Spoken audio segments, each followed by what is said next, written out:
Hi hello வணக்கம். இன்னைக்கு பாவக்காய் ஃப்ரை செய்யலாம் வாங்க. பாவக்காய் அன்னைக்கு ஒரு நாள் செஞ்ச பாவக்காய் பச்சடி, இன்னைக்கு ஃப்ரை. பார்த்தீங்களா, இதுக்கு கொஞ்சமாக புளி ஊற வச்சிருக்கேன். அதில் கொஞ்சம் தண்ணி விட்டு கொஞ்சம், ஏன்னா புளி கரைச்சி புளி தண்ணி ஊற்றணும். கொஞ்சமாக போதும், நிறைய ஊற்ற வேணாம், புளிப்பாயிடும். பார்த்துக்கோங்க. அவ்வளோதான். இதுக்கு பாவக்காய் பார்த்தீங்களா, இது 100 கிராம் பாவக்காய் இருக்கும்.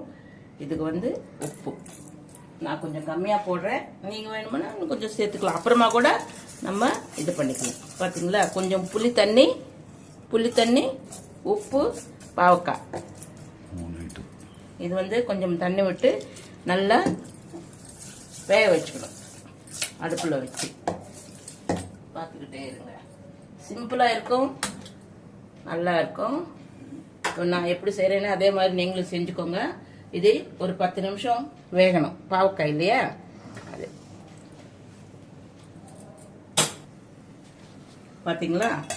இப்படி புளி தண்ணி கொஞ்சமாக ஊற்றி உப்பு போட்டு இந்த மாதிரி வேக வச்சுக்கணும். புளி கரைச்சி ஊற்றினதான் அந்த கசப்பு குறையும் நமக்கு. அதுக்காக தான் புளி கரைச்சி கொஞ்சமாக ஊற்றிருக்கேன், உப்பையும் போட்டு வேக வச்சிருக்கேன். இப்போ இதுக்கு தாளிக்கிறதுக்கெல்லாம் ஒன்றும் வேணாம். நம்ம சும்மா அப்படியே போட்டோமா. இப்போ இதுலேயே இதுக்கு கொஞ்சம் எண்ணெய் பிடிக்கும். ஒரு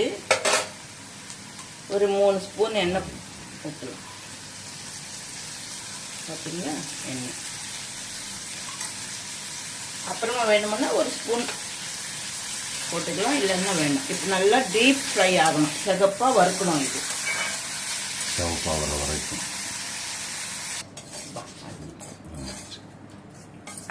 சூசரா நல்லா சூப்பராக ஃப்ரை ஆயிடுச்சு.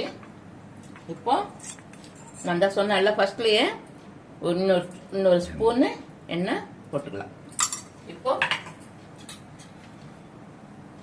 கொஞ்சோண்டு மஞ்சத்தூள், கொஞ்சம் காரம், மிளகாய் பவுடர், அதுக்கு தகுந்த போல கொஞ்சமா காரம் போதும். இந்த மாதிரி ஃப்ரை பண்ணாதான் கசப்பு இல்லாம இருக்கும். கொஞ்சம் புளி கரைச்சி தண்ணி ஊற்றி வேக வச்சா இந்த கசப்பெல்லாம் இருக்காது. பார்த்தீங்களா, ஃப்ரை. இது நம்ம சுகர் பேஷண்ட்ஸ் எல்லாம் இருப்பாங்க இல்லையா வீட்டில், அவங்களுக்கு நல்லதுன்னு சொல்றாங்க இல்லையா பாவக்காய் சாப்பிட்டா. ஒரு விதமாக செஞ்சு சாப்பிட்டுக்கலாம். நான் அன்னைக்கு செஞ்சது பாவக்காய் பச்சடி. புளி கொஞ்சம் கரைச்சி ஊற்றி தக்காளி எல்லாம் போட்டு செஞ்சோம். இது வெறும் ஃப்ரை. பார்த்தீங்களா, இப்படிதான். இதுதான் ஃப்ரை. இப்போ இதில் சுகர் இருக்கிறவங்களுக்கு இல்லை, சக்கரெல்லாம் போட வேணாம். நம்ம சுகர் இல்லாதவங்க கொஞ்சமா பார்த்தீங்களா, கொஞ்சம் சக்கரை மேலே அப்படியே தூவி போதும். நான் கொஞ்சம் போட்டேன். இதோ இவ்வளோ தான் போட்டேன், 1/2 ஸ்பூன் கூட போடலை. பார்த்துக்கோங்க, நிறைய எல்லாம் வேணாம். அப்புறமா ரொம்ப ஸ்வீட் ஆகிடும். அது எக்ஸ்ட்ரா தான். உங்களுக்கு பிடிச்சா போட்டுக்கலாம், வேணான்னா இப்படியே சாப்பிட்டுக்கலாம். ஏன்னா மிளகாய் தூள் லாஸ்ட்ல தான் போடணும்.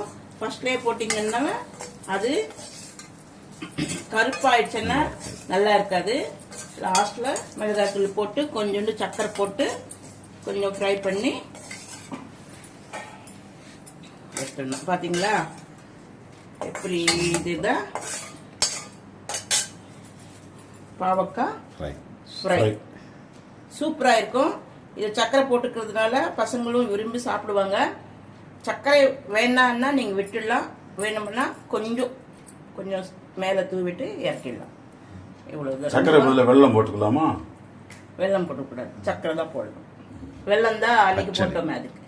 பாவக்காய் பச்சடிக்கு வெல்லம் போடணும். பாவக்காய் ஃப்ரைக்கு கொஞ்சம் சர்க்கரை போடணும். சிம்பிளான ரெசிபி. லாஸ்ட் வரைக்கும் பாருங்க, சப்ஸ்கிரைப் பண்ணுங்க, ஷேர் பண்ணுங்க.